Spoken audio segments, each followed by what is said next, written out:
President Trump's special envoy, Stephen Witkoff, just announced that he is skipping talks in London to fly straight to Moscow for continued discussions on the Ukraine crisis. Put that in the context of the bombshell report released last week by the Russian Ministry of Foreign Affairs entitled, "Eurofascism is Moscow's and Washington's common enemy, just like 80 years ago," in which the Russian Ministry of Foreign Affairs denounced Eurofascists and identified the British Empire as the historical mother of such fascists, and spoke of the natural alliance between the United States and Russia. The statement concludes with, quote, "The hope that a new joining of efforts by Moscow and Washington can prevent the world from sliding into a new global conflict and counter possible provocations by both Ukraine and crazed Europeans who are traditionally being nudged by the UK." This is Susan Kokinda with your Midweek Update, and I'm going to locate some of the immediate breaking developments, especially on foreign policy, in the context of that statement from Russia, which I will return to. So let's take up some leading developments. Behind every media headline or so-called scandal, like the current Signalgate 2.0, rages a battle which is now visibly lining up along the lines of empire versus nations. Following further drips of classified information through signal chats, it's obvious that the person in the crosshairs by the media and the Democrats and neocon Republicans is Defense Secretary Pete Hegseth. Yesterday, White House Press Secretary Carolyn Leavitt doubled down on President Trump's support for Hegseth and pointedly stated that the entire Pentagon was working against him. There are two dimensions to this. First, as Barbara mentioned on Monday, Hegseth has been tasked with a complete overhaul of the bloated pigs-at-the-trough defense procurement process, which has enriched contractors and congressmen alike and greased the wheels of the neocons' perpetual war machine. And by the way, has also given us a completely non-functional defense capability in both manpower and equipment.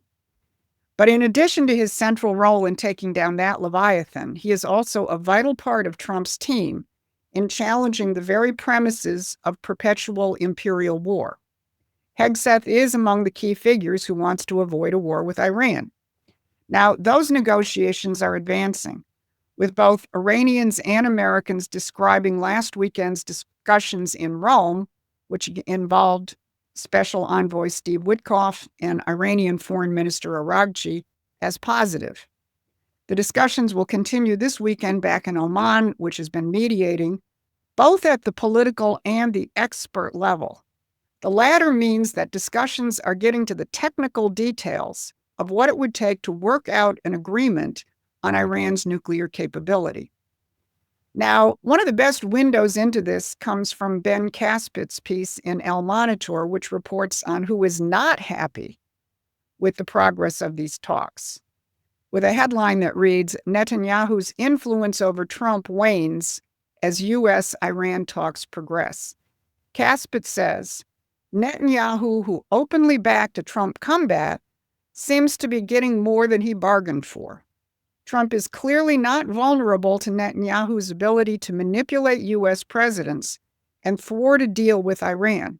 If anything, the American president looks far more capable than Netanyahu of setting the agenda on his own terms.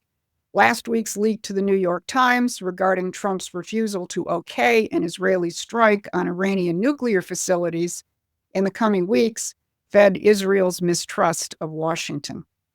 Caspit goes on to point out that the administration is no longer, quote, full of hawkish right-wing Republicans, citing Mike Pompeo and Nikki Haley as examples. Circle back to why Hegseth is such a target, representing the opposite of hawkish right-wing Republicans.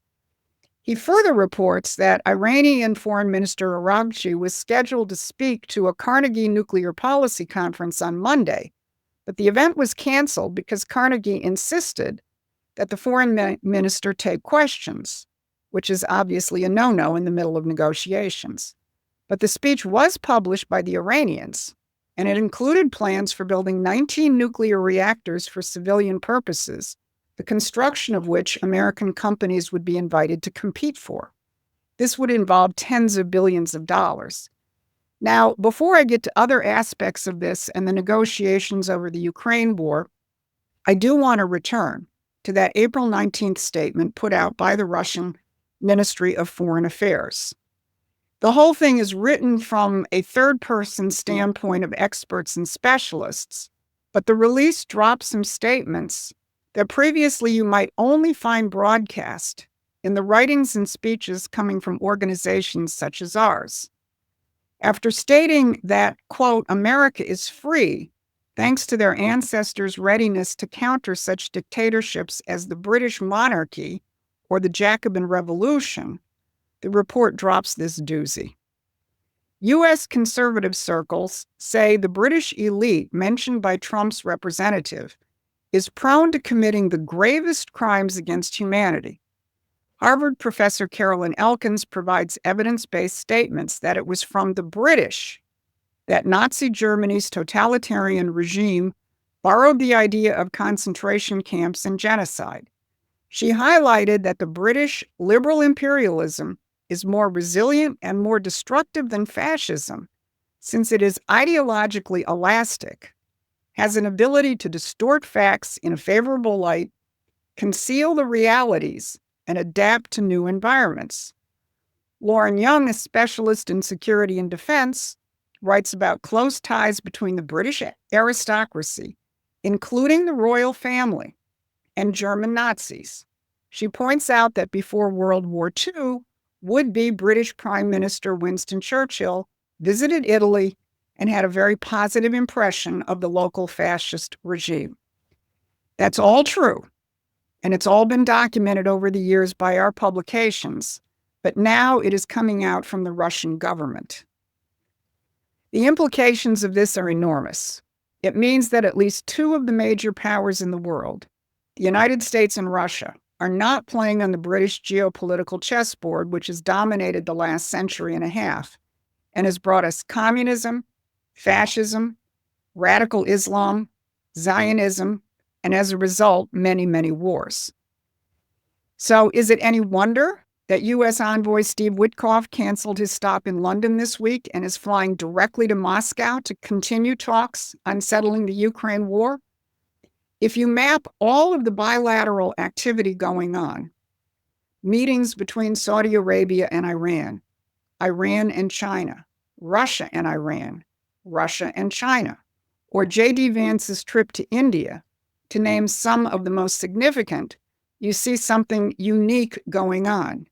You are seeing the resurgence of sovereign nations working with each other to solve these problems. And of course, President Trump himself will be traveling to Saudi Arabia in May for what could be a resumption of discussions on the Abraham Accords 2.0, which is being discussed. What this means is that the imperial-dominated world, as you have known it, is over. Donald Trump is committed, and I believe ruthlessly committed, to dismantling every aspect of it and replacing it with something none of us have experienced in our lifetimes. Now, those who created and ran that world, as well as those who have simply benefited from it, are not happy.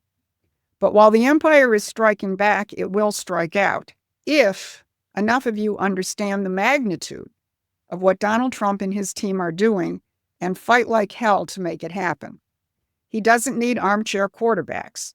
He needs you on the battlefield, as our forefathers were 250 years ago at Lexington and Concord. He needs you to educate and organize your fellow Americans to be leaders in this new American revolution. Promethean Action exists to equip you to wage and win that fight. And I encourage you to subscribe, support us, and become active. The other major front in this war is, of course, the economic front. Donald Trump's smackdown with Fed Chairman Jerome Powell is ongoing, as Powell plays the not unexpected role of defending the globalist financial system and attempting to sabotage and stop Trump's reassertion of the American system. Promethean Action's Mike Steger will be discussing this more in his new channel, In Defense of Common Sense, and we'll be covering it in future updates. But aside from the financial and monetary weapons used by the elites, which could sabotage or make the transition to a new system a lot more turbulent than it needs to be. Donald Trump is singularly focused on rebuilding the physical productive capacities of the United States, which must be the foundation of any sane economy. When you hear the financial pundits moaning about stock market turbulence and denouncing the uncertainty and instability of Trump's policies, realize that all they're doing is measuring the palpitations of the financial sector, such as the over-leveraged hedge funds. But if you look at a broad array of manufacturing, stocks, and quarterly reports, you'll see there actually is growing improvement. And there is an ever-expanding discussion of the fallacy of using the stock market as a measure of economic health. An op-ed in Believe It or Not, the New York Times describes the stock market in the following way.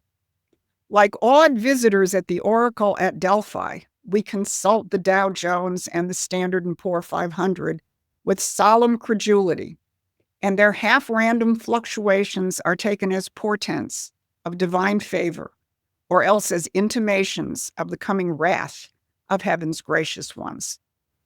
The author goes on to point out that the Dow is 15 times bigger than it was in 1980, and asks if Americans are 15 times more wealthy than they were 35 years ago. Similarly, there is a growing discussion of the need to ground our policies in the growth of manufacturing and industry. Just as surprising to me of seeing the above piece in the New York Times was seeing this in the American Banker, under the headline, "We must finance a new wave of industrialization in the United States." The Post harkens back to the last time the American system was in full swing, culminating with President William McKinley, and says that this was a time which spurred the American government and private sector to adopt innovative financing models, particularly in building the transcontinental railroads that became the backbone of economic growth and innovation.